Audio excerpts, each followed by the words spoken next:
오늘도 우리에게 새 하루를 허락하신 하나님을 찬양합니다. 오늘도 주님의 말씀을 기준 삼아 살기를 원하는데요. 오늘 하나님께서 우리에게 주시는 말씀은 신명기 14장 1절부터 21절까지의 말씀입니다.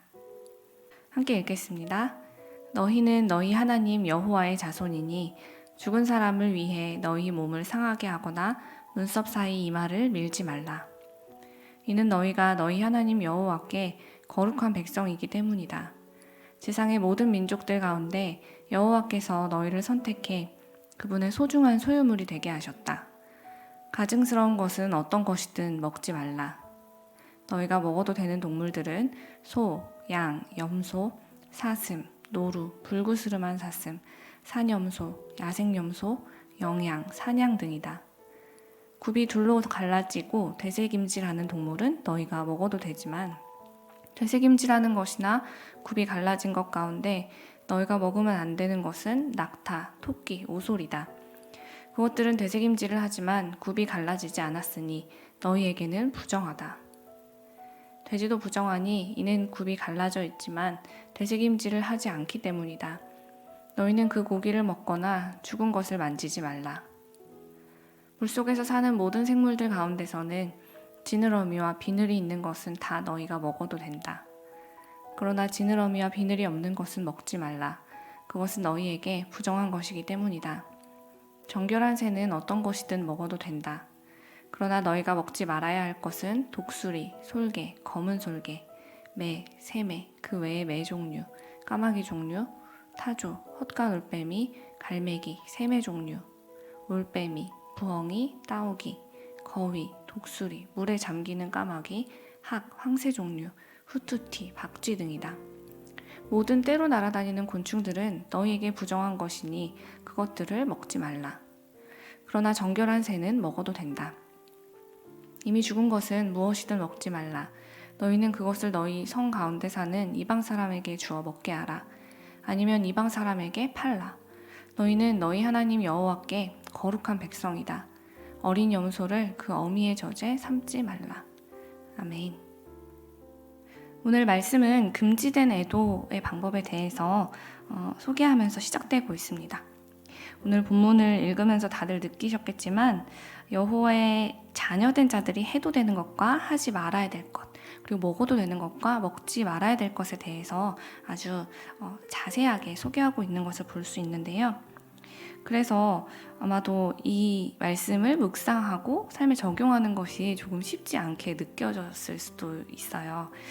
그런데 오늘의 말씀은 그래서 하나님께서 이렇게 긴 지문을 할애해서 이렇게 세세하게 구체적으로 먹을 것과 먹지 말아야 될 것을 구별하라고 하신 그 이유가 무엇일까에 초점을 맞추고 묵상을 시작하면 조금 더 말씀을 이해하기 쉽고 또 우리의 삶에도 적용할 수 있게 될 것입니다. 저도 그런 관점으로 말씀을 보기 시작했는데요. 먼저 이스라엘이 누구였는지를 돌아보면서 말씀을 시작했으면 좋겠습니다.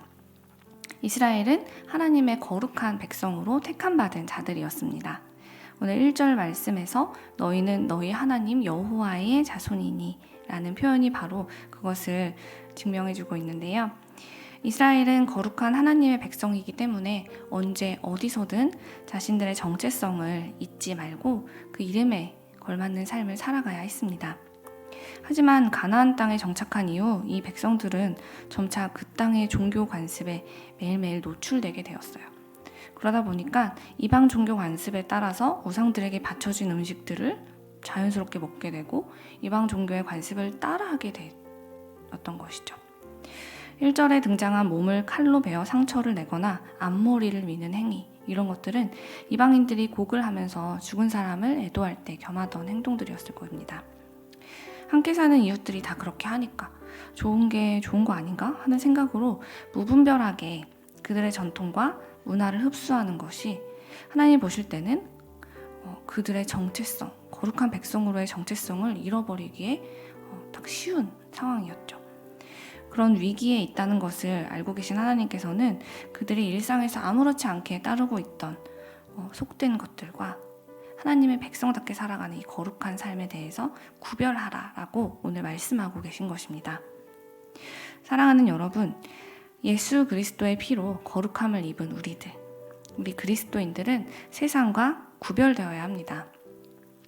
세상과 거리를 많이 두고 아예 분리돼서 지내라는 것이 아니라 거룩한 하나님의 자녀라는 이름에 걸맞는 생각과 말과 행동들을 지켜냄으로써 구분이 아닌 구별된 삶을 살아가라는 의미입니다.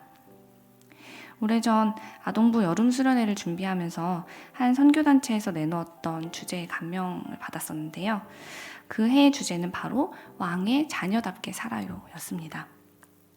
그 한 문장이 저에게는 내가 누구인지를 깨닫게 해주는 지표가 되었어요. 그 이후에도 저는 제 스스로의 정체성에 대해서 생각할 때마다 왕의 자녀답게 살아요 라는 말을 꺼내보면서 제가 누구인지를 기억하고 그동안 틀어졌던 제 삶의 방향들, 삶의 습관과 언어들을 바로잡으려고 애써왔습니다. 여러분도 잘 아시다시피 왕의 자녀들은 먹는 것 하나까지도 조심해야만 합니다.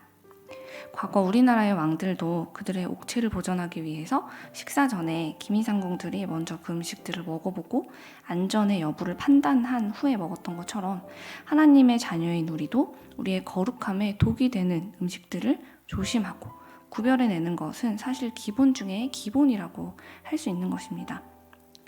음식은 생존을 위한 가장 필수적인 요소이기 때문에 평생 무엇을 먹고 마시는가는 우리에게 큰 영향을 주는 것입니다. 하지만 우리는 이것을 굉장히 사소한 일상으로 치부하고 그래서 불신자들과 전혀 다르지 않게 먹고 마시곤 합니다. 그런데 오늘 말씀은 그런 우리의 사소한 일상 하나하나가 우리가 누구인지를 보여준다라고 이야기하고 있는 것이죠. 바쁘고 힘든 일상에 쫓겨서 불신자들처럼 또 이방신을 섬기는 사람들처럼 자기의 즐거움과 필요를 우선으로 하면서 무분별하게 먹고 마신다면 우리는 우리 스스로의 거룩함을 지켜낼 수 없다라고 오늘 말씀은 이야기하고 있는 것입니다. 사랑하는 여러분, 한 사람의 생활 방식은 그의 정체성으로부터 나옵니다. 우리가 무언가를 먹고 마실 때 또 어떤 말을 하게 될 때 행동을 하기 전에 내가 누구인지를 먼저 떠올린다면 우리는 거룩한 백성으로서 무엇을 선택해야 하는지 분별할 수 있습니다. 왕족은 어디를 가든 한눈에 구별이 됩니다. 불편하다 느껴질 만큼 그들이 지켜야 할 행동의 제약이 많기 때문이에요. 대화를 할 때도, 인사를 할 때도, 식사를 할 때도 그들은 그들만의 예법을 꼭 지킵니다. 그리고 그것이 그들이 어디에 있든지 간에 왕족으로 구별되게 한 것입니다. 하나님께서는 이스라엘 백성에게 이것을 가르쳐주고 싶으셨던 거예요. 이스라엘 백성은 광야에 있든 가나안 땅에 있든 그들은 하나님의 거룩한 백성이라는 것. 그러니 먹고 마시며 생각하고 말하고 행동하는 이 삶의 모든 영역에서 왕의 자녀답게 살아가라고 하나님께서는 부탁하고 계신 것입니다.